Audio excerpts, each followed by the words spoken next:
better. So I'll introduce to Japjit. She's from Washington Sikh Center, a Gurudwara in Gettysburg. And Yuvraj with us. They will be doing Kirtan. Kirtan is a hymn from Guru Granth Sahib Ji, the holy scripture that we follow. And this is Tarveen. She also teaches like me in the Sunday school. And Tarveen will be basically doing the presentation today. And she has done the hard work. And then we have Narendra Kaur and her family, Bhupinder Singh, Jasraj, and Parneet Kaur. So as you see, all the men have a Singh in the last name. The men will be having a Kaur. And we'll talk about why. And thank you so much. I'm going to invite Tarveen to Japneet to start with the Shabad. The word of the Guru or Bani is very important part of Sikh faith. And most of us, we connect to the divine through singing. So singing and musical instruments, even the Gurus, our spiritual masters, have made the Sikh traditional instruments. But this harmonium that you see here is a more recent one, brought by the Germans or Britishers to India. We have more string instruments which are more elaborate. We couldn't bring it here. But this is a common one in Gurdwara. We'll see Ragi Sahib, three harmoniums, 2 harmoniums, and this is tabla. Yuvraj is going to be on the tabla. And the meanings of the Shabad will be displayed. Hope you enjoy the performance. Thank you.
कुदरत के सब बंदे, कुदरत के सब बंदे, अव्वल अल्लाह नूर पाया, कुदरत के सब बंदे, कुदरत के सब बंदे, अव्वल अल्लाह नूर पाया, कुदरत के सब बंदे,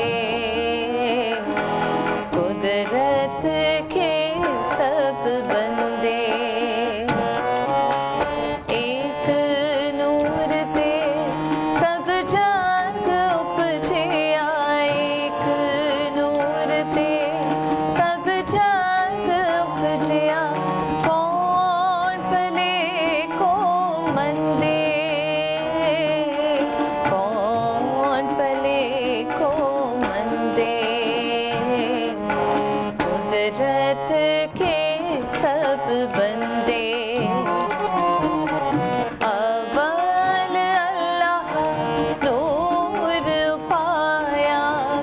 कुदरत के सब बंदे, कुदरत के सब बंदे।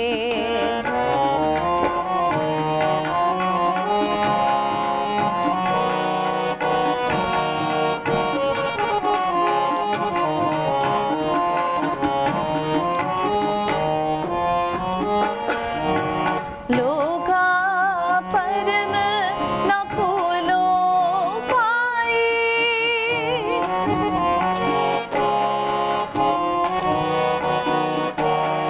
लोगा परम न भूलो पाई।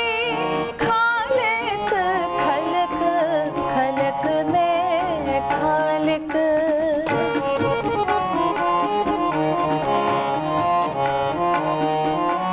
खालिक खलक खलक में खालिक।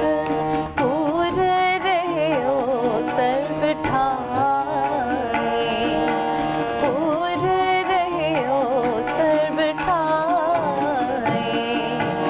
अव्वल अल्लाह नूर पाया, कुदरत के सब बंदे, कुदरत के सब बंदे। अव्वल अल्लाह नूर पाया, कुदरत के सब बंदे, कुदरत के सब बंदे।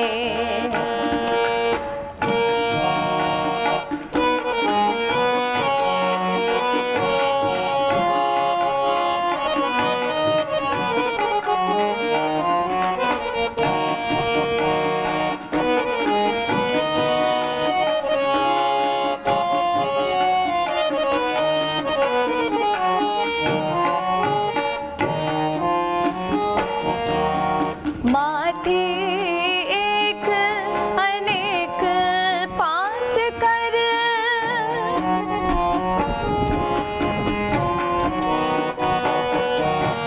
माटी एक अनेक पात कर। साजी साजन हारे,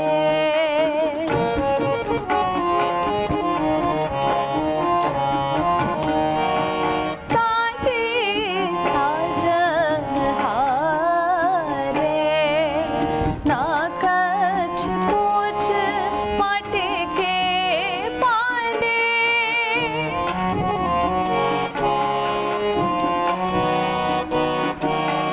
ना कछ पूछ माटी के पांदे। ना कछ पूछ कुमारे, ना कछ पूछ कुमारे। ना कछ पूछ कुमारे, ना कछ पूछ कुमारे। अव्वल अल्लाह नूर पाया, कुदरत के सब बंदे, कुदरत के सब बंदे। अव्वल अल्लाह नूर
कहिए सोए बंदा कहिए सोए अव्वल अल्लाह नूर पाया कुदरत के सब बंदे कुदरत के सब बंदे अव्वल अल्लाह नूर पाया कुदरत के सब बंदे कुदरत के सब बंदे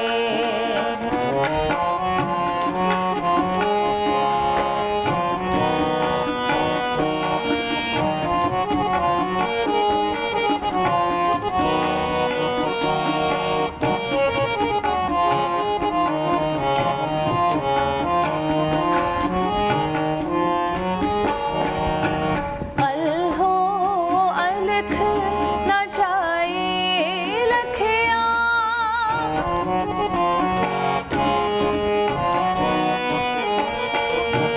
अलहो अलख न जाए लखिया गुर गुड़ दीना मीठा गुर गुड़ दीना मीठा कहे कबीर मेरी शंका नासी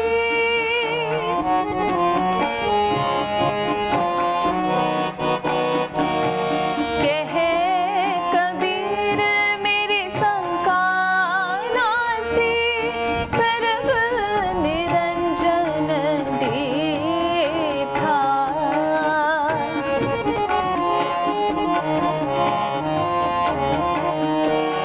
सर्व निरंजन डीठा सर्व निरंजन डीठा सर्व निरंजन डीठा अव्वल अल्लाह नूर पाया कुदरत के सब बंदे कुदरत के सब बंदे अव्वल अल्लाह नूर पाया कुदरत के सब बंदे कुदरत के सब बंदे एक नूर ते सब जग उपजे एक नूर ते सब जग उपजे कौन भले को मंदे कौन भले को मंदे कुदरत के सब बंदे अव्वल अल्लाह नूर पाया कुदरत के सब बंदे कुदरत के सब बंदे कुदरत के सब बंदे कुदरत के सब बंदे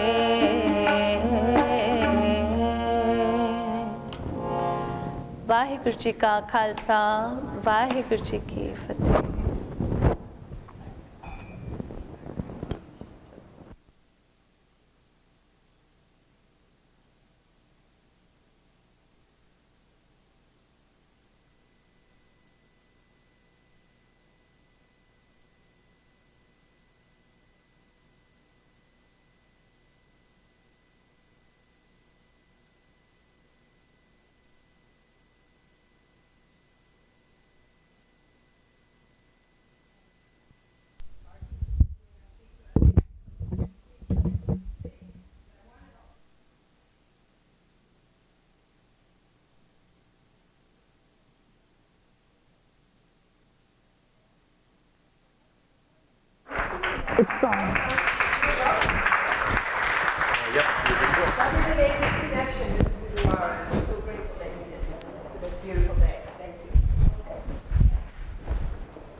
Good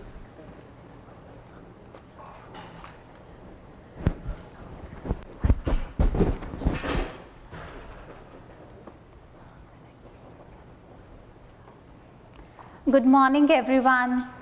Good morning. I would like to thank you all for having us here today to give a talk about Sikhism with you guys. So many of you must wonder, who are the Sikhs? Who exactly are the Sikh people? Let's see, we will start with a quick quiz, which kind of reflect the common, views everybody has. So A, Sikhism is a sect of Islam. B, Sikhism is a sect of Hinduism. C, Sikhism is a blend of Hinduism and Islam. Or D, Sikhism is an independent religion. So the first three options represent the common view of Sikhism among majority of people, primarily because Islam and Hinduism have been popular religions in South Asia, particularly in the northwestern of India, the state of Punjab, where Sikhism was founded around 500 years ago. So Sikhism is the fifth largest religion in the world after Christianity, Islam, Hinduism, Buddhism, and after Sikhism is Judaism. So Sikhism is a distinct, independent, monotheistic faith, and it is not a branch or blend of any other faith. And Sikhs share basic values with Americans. For example, the importance of equality, religious pluralism, and justice for all. Let's discuss some facts about Sikhism, where it was founded, when it was founded, by whom it was founded. So Sikhism was founded in 1469 by Guru Nanak in the Punjab region of South Asia, which is now divided between India and Pakistan.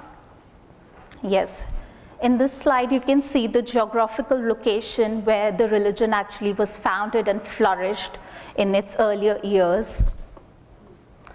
Today, we have about 25 million Sikhs worldwide, and nearly 750,000 of Sikhs live in America, with larger concentrations on the east and west coasts in the states of California, New York, and New Jersey. So Sikhs in America have been there for more than 100 years. From their arrival in the late 1800s from India under the British rule, Sikh men and women migrated from colonial India in the earlier 19th century to various Commonwealth nations and also to North America. The early Sikh men and women who were migrants have been making notable contributions to the American society. The early immigrants settled in the western frontier played major role in building America's railroads. Sikh Americans such as Bhagat Singh served in the US military during the World War. These are some of the images of the earlier Sikhs, the first Sikhs in America, notable personalities.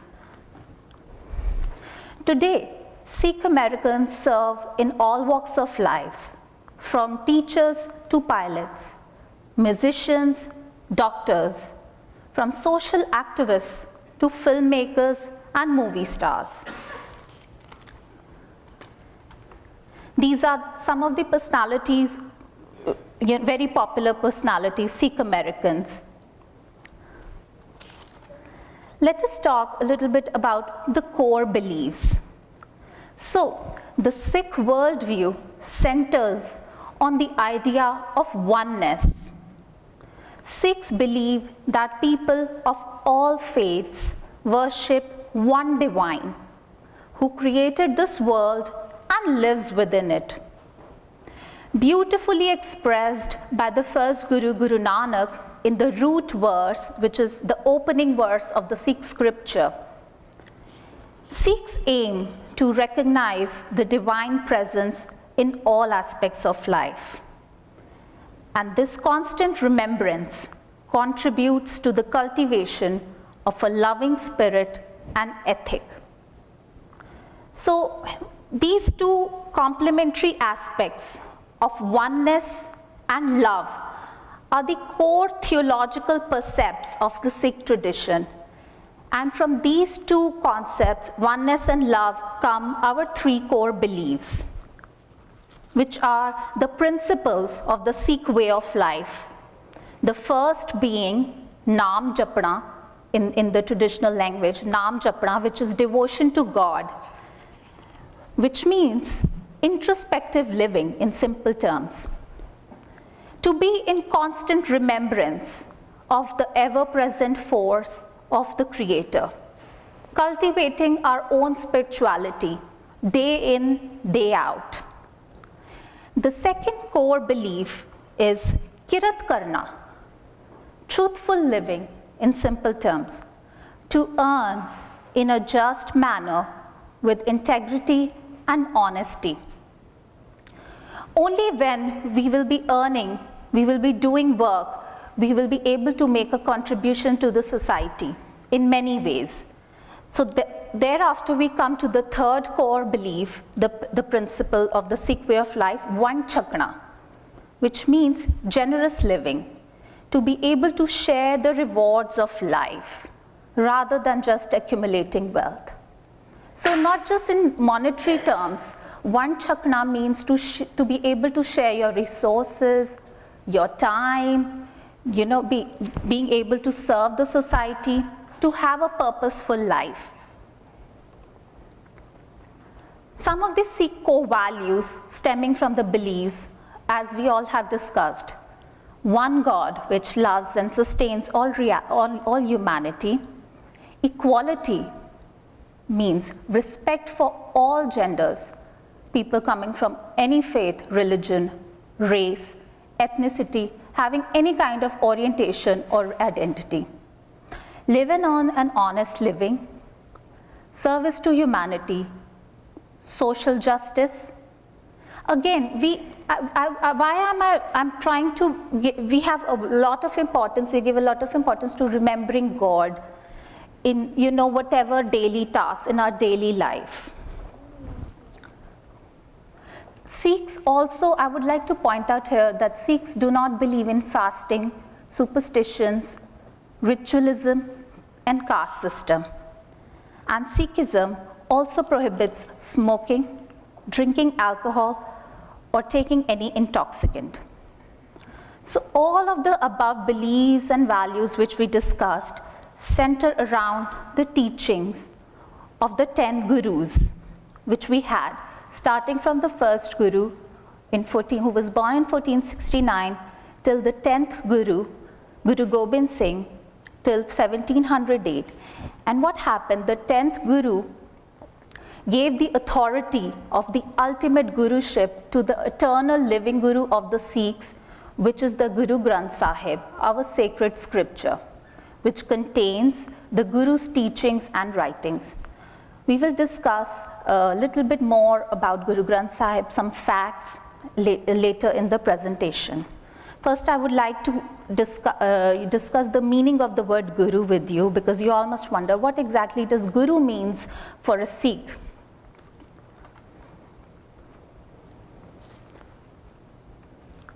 So guru literally is made up of two words, gu plus ru. Gu stands for the darkness of ignorance, and ru stands for someone who removes it. So guru is the one who dispels the darkness of ignorance. So in simple terms, guru is a spiritual guide. And we, who all are seeking, the students of life, and this word, student of life, literally translates to the word seek. So whoever is seeking is a Sikh, in simple terms. So another most common term used by Sikhs is Vaheguru. Vaheguru simply means it's contained of two words, Vahguru. Vah it's like an awestruck expression, like we say, wow. And Vaheguru term is used to refer to address God. And Sikhs also meditate on the word Vaheguru, simply because it's sort of stands for remembrance, appreciation, gratitude. Like, God, you're wonderful.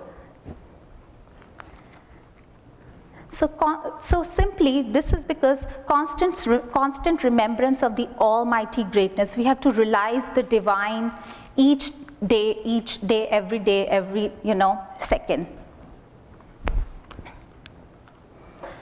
Now let's come to the 10 Sikh Gurus. So the 10 Sikh Guru, there were 10 Sikh Gurus who were from Guru Nanak to the 10th Guru, Guru Gobind Singh Ji. And the three common missions all the Gurus shared was the love for God, social justice for humanity, freedom from superstitions and rituals. And these teachings and ideals are preserved through their writings. And also we have a collection of stories who were written by the historians of the times, who record their actions and tell stories about their lives. I won't be going in depth about each guru because of the constraint of time and complexity of the topic, but I would like to talk a little bit about each guru. So each of the 10 gurus addressed whatever current challenges that were prevalent during their living period through Shabad, the spiritual poetry, the spiritual message, and also by their actions, by doing upliftment, by empowering and nurturing the society. So both at the spiritual level and the societal level. While all the Sikh Gurus led a life of a household and held job or worked like normal people would do. So we can see the first Guru, I have kind of highlighted their important, what qualities did they give importance to. So the first Guru gave a lot of importance, he talked a lot about humility. The second Guru was an epitome of service to humanity. The third Guru created many reforms for women, upliftment of women. The fourth Guru is a symbol of prem, love. The fifth Guru epitomizes Shant, which is peaceful, calm spirit. The sixth Guru spoke a lot about courage. The seventh Guru was an advocate of humanitarian effort. He was actually an environmentalist of his time. The eighth Guru talks a lot about compassion. The ninth Guru is considered an epitome of sacrifice, who advocated for religious freedom, not only for the Sikhs, for other people who were there in India from other religions and backgrounds. And the 10th Guru played a big important role in formalization of the Sikh identity. So each of the 10 Gurus worked to nurture the community, the Sikh community. And over time, the community underwent its own growth of responsibility.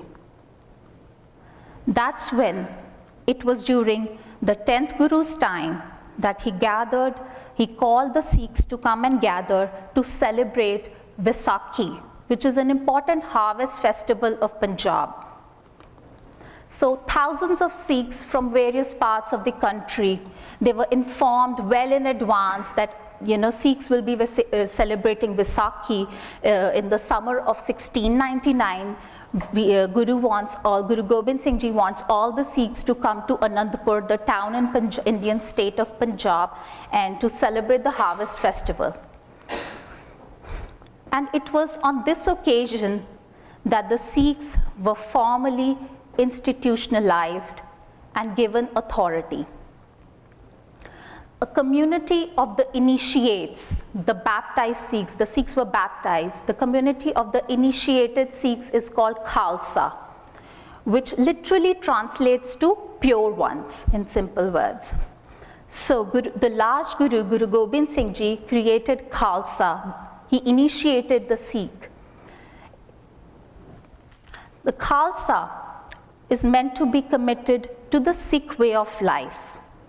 He or she would live by the code of conduct, maintaining a distinct identity, and very important thing, he or she would have to abandon any marker of caste or social status. For example, like Harpreet ji was telling you, we all use a common, we don't have surnames, so we all use a last name which is common. So men would use the name Singh as their last name, which translates for as lion. And also Singh was used primarily by the royals during that time, and it was not allowed to be used by a common man. So Guru Gobind Singh Ji wanted to abolish that markers of society, that inequality that existed in the people. And the women were given the surname, the last name Kaur, which in simple words translates to courageous princess.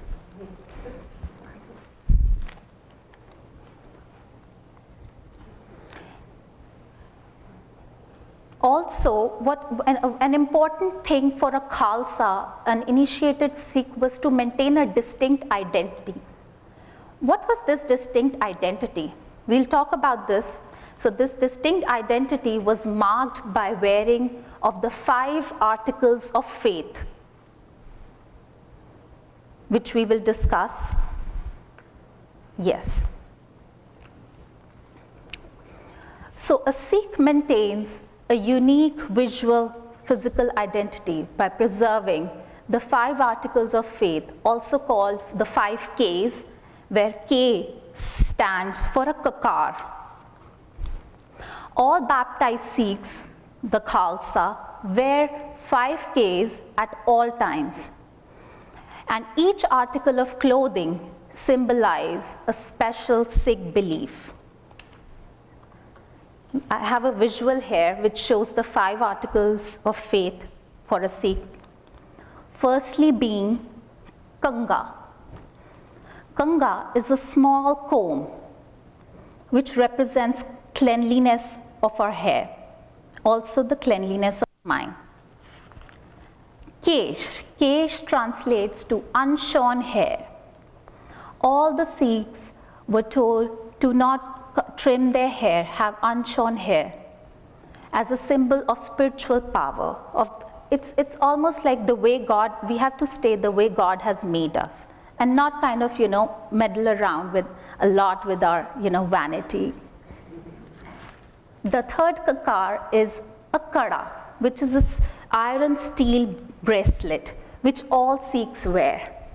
It symbolizes unity, a constant process of learning. So it's kind of a reminder, like we wear memories of our loved ones. So all the 5 Ks are reminders. The fourth kakar is a kirpan, which is a small sword, 3 to 4 inches, and it is a symbol of respect and justice. So all these kakar kind of, stem out from various prejudices of that time. In the Guru's time, only the royalty was allowed to carry weapons. Only the people who had associations with the court could carry a weapon. Carrying a weapon does not necessarily mean being violent, but it's a right that you can protect yourself, you can protect the other. It stands for respect and justice. The fifth kakar is a kachera, which are cotton shorts, underpants. These are a symbol of modesty. I have another visual of the 5 Ks worn by real people.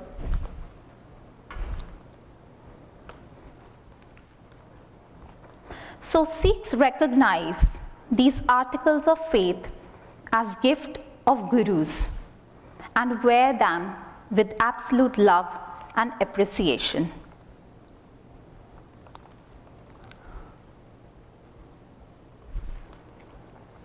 Let us talk a little bit about the Sikh turban. Whilst turban, which is worn to cover the unshorn hair, is technically not one of the articles of faith, but Sikhs have continued this practice for several centuries now. dating back to the times of the Sikh Gurus. Historically, turbans were worn only by royalty in South Asia. The Gurus adopted this as a way of asserting sovereignty, equality, and today the Sikh turban asserts public commitment to maintaining of values, ethics, traditions including service, compassion, and honesty. So another major development which happened in the early 17th century when the Sikh identity was formalized by the last Guru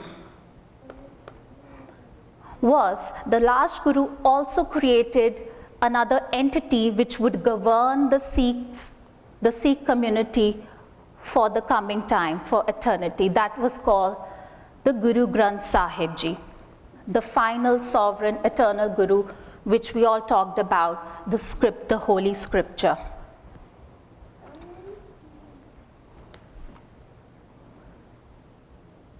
So Guru Granth Sahib Ji was sealed and compiled by the Gurus themselves and was formally given Guruship in 1708.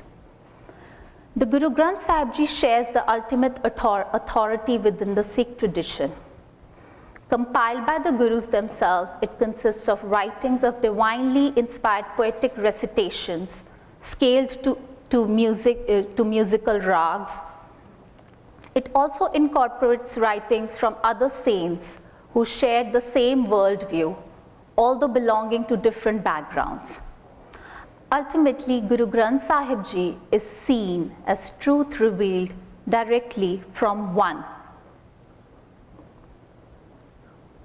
So in a modern Gurudwara, which is a place of worship for Sikhs, the Guru is not a person, but it is our scripture, the Guru Granth Sahib Ji. And the presence of Guru Granth Sahib makes any building into a Gurudwara. So Guru Granth Sahib Ji is central to Gurudwara. We have an image here, which the image on the left is of a person reading from the Guru Granth Sahib Ji. Anyone can read from the Guru Granth Sahib Ji. And the image on the right shows how the Guru is placed when you enter the main hall of the Gurudwara. So Gurudwara, what does Gurudwara literally means? A doorway to God, to Guru. Sikhs come, pray, worship, and learn there. Let me go to the Gurudwara slide so that you all have the visual with you. So Gurudwaras are open to all regardless of a person's faith, race, nationality, or gender. So the design and layout of a Gurudwara mirrors that of an imperial court or a darbar from an early modern South Asian royalty, incorporating royal symbolism and language in the Sikh religious setting as a means of asserting sovereignty. As you all can see, everybody sits cross-legged on the floor together. It kind of symbolizes humility before the Guru, the ultimate Guru, and also it gives equal status to everyone. I would like to quickly talk about the concept of langar. So langar is the meal served at every Gurudwara throughout the world. It is 100% of the langar is prepared and served by volunteers. Everybody sits together on the floor to share, break the bread, share the food in the spirit of equality. I want to show you a short video, 2-3 minutes, can we do? Okay.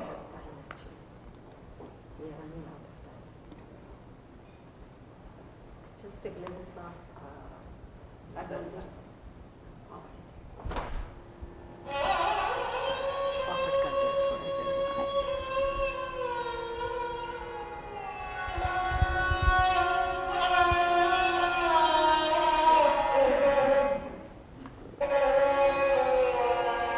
I'll play it.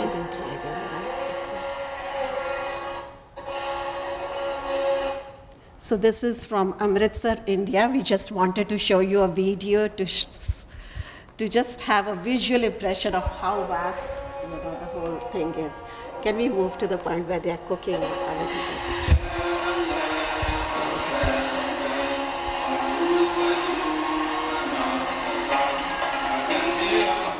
This is Amritsar in India. It's like your Vatican City. But that. I will play it again because I wasn't able to fast forward it. Yeah.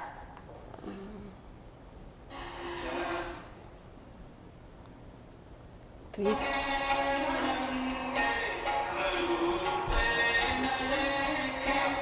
30,000 people, 80,000 people served every day. 3,000 every 15 minutes. And yes, and it's all the food that is cooked comes from organic growing and all voluntary donations. Everybody is working there. Service is a very important part of Sikhi. So from cleaning of utensils to preparing of food. Can you show a picture of Harmandir Sahib? To cleaning till the end, everything is done by volunteers. And it's a huge thing. It's a huge. This is a daily.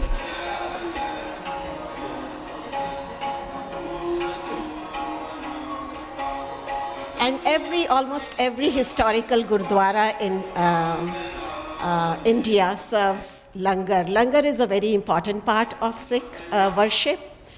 And eating together kind of binds us. Before, because of the presence of the religious traditions, casteism, hierarchy, would say was, gurus they were mostly social reformers who did away with the hierarchy. Even the royal, when the king came to visit the guru, he was asked to sit first with the common person. It's doing away with your ego. Only then you would be granted darshan or a talk with the guru. So the king of the time, Mughal ruler of the time, Akbar, did partake of the common meal and then visit that. So give up the beginning, you are ready to meet a guru when you give up your ego. When you're ready to give up your ego, it's more symbolic. So till today the practice goes on. And we come from Sikh Gurudwara, DC, which is in Massachusetts Avenue. Hanji, this is our Gurudwara. And every Sunday we have breakfast. Again, vegetarian meals, as I told you, is an important part. I think I'm ready to take questions and any questions from? We have a few minutes left. Maybe I'll just start off. So Yes. it's very interesting. We were talking earlier about the common values, the shared values between Sikhism and other world religions. I wonder if we could maybe pivot that a little bit and talk about what is distinctly different or unique about Sikhism. And I'll just point out one thing I noticed in the devotional. There was a passage that was talking about God as being not visible and not able to be seen. And it struck me as so Formless, yes. About, not against superstition or maybe different perspectives on the supernatural. I wonder if you can draw some distinctions between Sikhism and other. So I would also call all the gurus spiritual masters as social reformers of the time. So they did away with a lot of things. So I can just give you an example for the first guru. When he received enlightenment, when he was enlightened, he came and he said, there is no Hindu and no Muslim. In the court of God, you will be known by your character, what deeds you did as a human being. So this, the faith is a very external part of your journey on the earth. And you will need a spiritual guru, and we believe in a formless guru. The light inside is the guru that guides you. He lives within you. The connection comes from within you. So all formless. So when Guru Nanak, the first guru, was invited by a Muslim Qaji of the time to come and attend the prayers, he said, I'll be very happy to come there. So when it was time for the prayers and the Kaji kneeled down to say his prayers, Guru Nanak kept standing aside. And it did not seem that he joined it. So immediately after the prayers, the Kaji was not very happy. He said, how come this was not right? Guru Nanak, you said you would participate in the prayers. So Guru Nanak said, I did not see you praying. I saw you kneeling. I did not see you praying. So he said, how can you say that? I said my namaz. He said, you said your namaz, but your mind was at home, thinking about the calf that was newly born and may fall in the well. And the other person who was with you was away buying horses in Arab. So praying for us is presence of mind, 100%, being there and connecting. So does that answer? Yes. Thank you.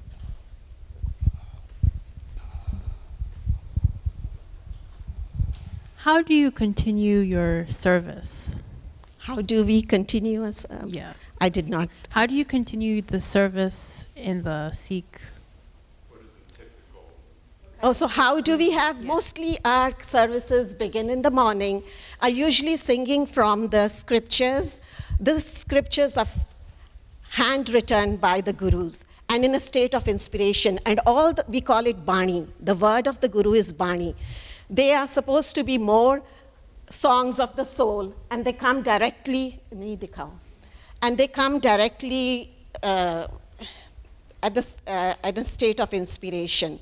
So the gurus wrote them. And if you have noticed, Guru Granth Sahib Ji also has hymns from Hindu saints and Muslim saints, whose philosophy matched with Guru Nanak's philosophy of equality. So we did away, for the women especially, Guru Nanak, the first guru, says that there's gender equality. Any woman can also partake in leading the services. We all can sing, we can lead the services.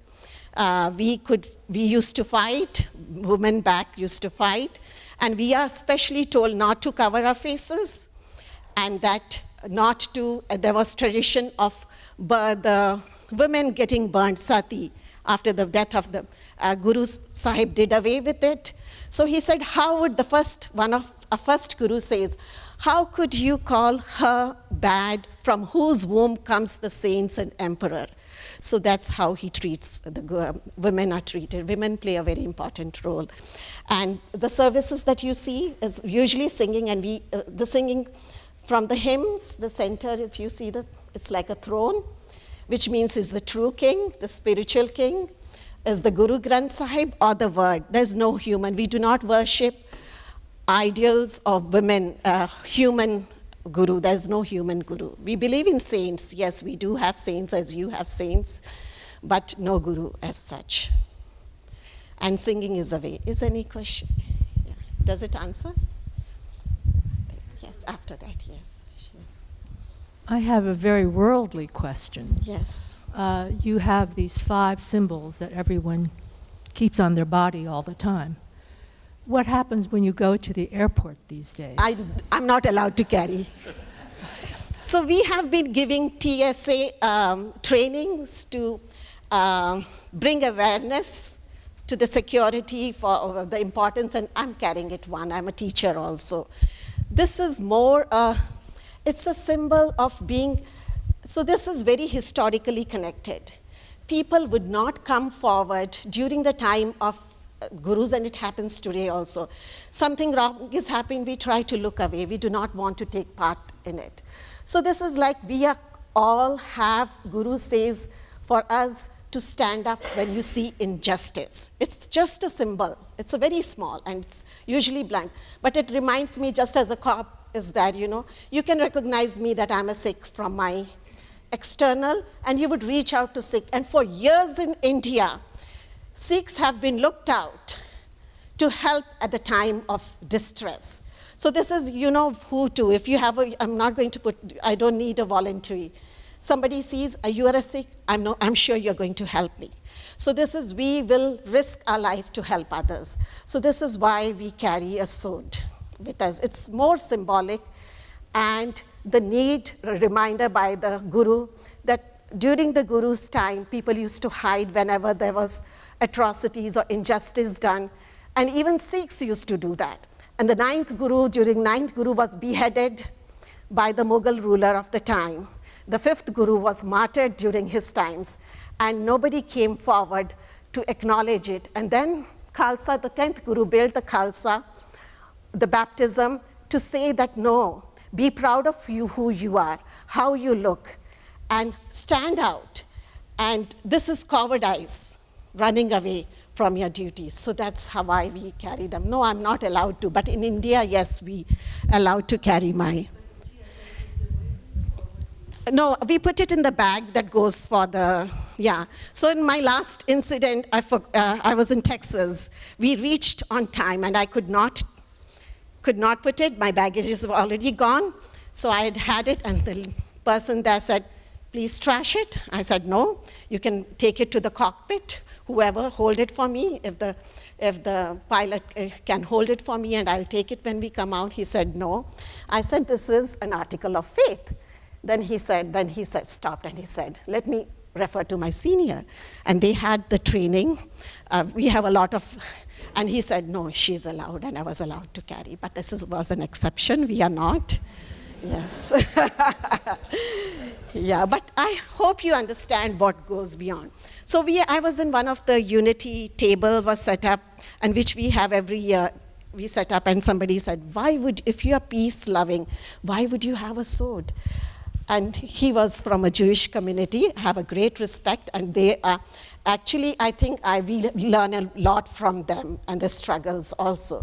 So I said, had you had it when all the Nazi concentration camps were going on, it would have been a different story. So because as I see the service today, where he said, we sometimes are very polite, we keep quiet. The fifth Guru was martyred because of his compassion, his peace-loving.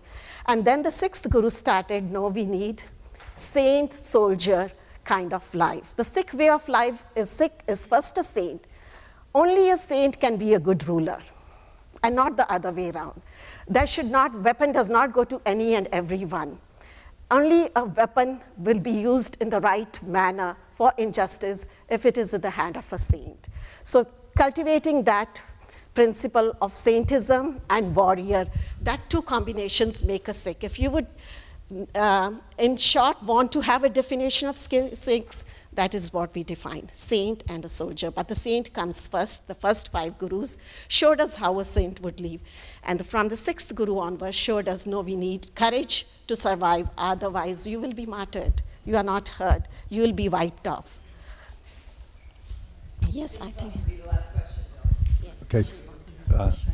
My quick one is, you said, one of the things said they got rid of rituals, but it seems like there are, I guess we're calling them customs. Can you just explain the difference? Because it seems like some of these things are close to being like a ritual. You mentioned baptism, but I guess I didn't understand. Which rituals did they get rid of? Oh, which rituals do we get rid of? So rituals is when there's a lot of rituals that we got rid of. One of them is worshipping. Those were traditional Indian rituals that we got rid of. So there is no formal. You can sit wherever you want. You can participate in any of the services you want when you enter, when you go. But we do not worship any ideal. Back home, ideals are worshipped and many traditions. So we do not do any such thing.